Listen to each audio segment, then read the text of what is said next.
So there'll be times when you've lost the password or someone has configured a password incorrectly or something like that where you're not able to access your switch. So for example, we'll get into enable, type our password, and we get this error that says incorrect password.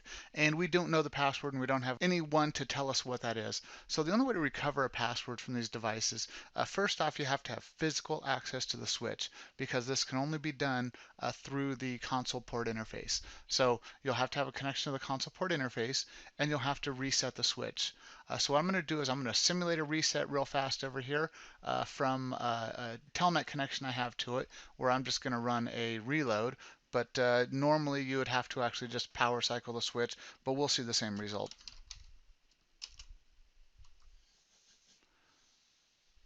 So our switch will reload here, and a prompt will come up that'll say press B to get into the bootloader here. So hang tight, it's coming up here, and there we go. So we press B to stop at the boot monitor, and now we're in the boot monitor section of the switch. So from here, there are several things we can do in here in this prompt. None of them should really be touched or used unless being dictated to you by the technical support team. The only time you really want to get in here without tax supervision is to do this process of recovering your password. So what we're going to do here is we're going to run the no password command. And what this does is it skips the password check when the system comes back up on the next boot. So we're going to have the system boot, it's going to come back up, and it's going to allow us then to get in without a password. It's going to skip the password check, it's going to allow us to get in, and then the first thing we need to do is configure a new password and save the configuration and reload again.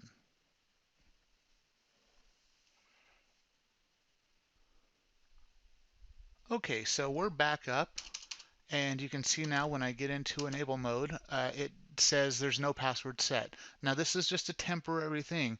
This was just on this reload that it skips the password check, which is why it's very important that once you get into enable mode, you configure a new password for enable access, and then reload the switch again to make that password be enforced. So we're going to get in here and we're going to get in configuration mode, and we're going to set up our enable super user password.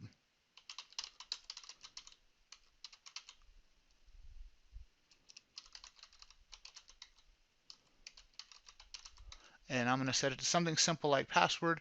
You'll want to set it to something that you remember well and that you can use to get into the switch that meets your company policy and things like that. But once you do that, you're all set. Make sure you do a write mem and reload.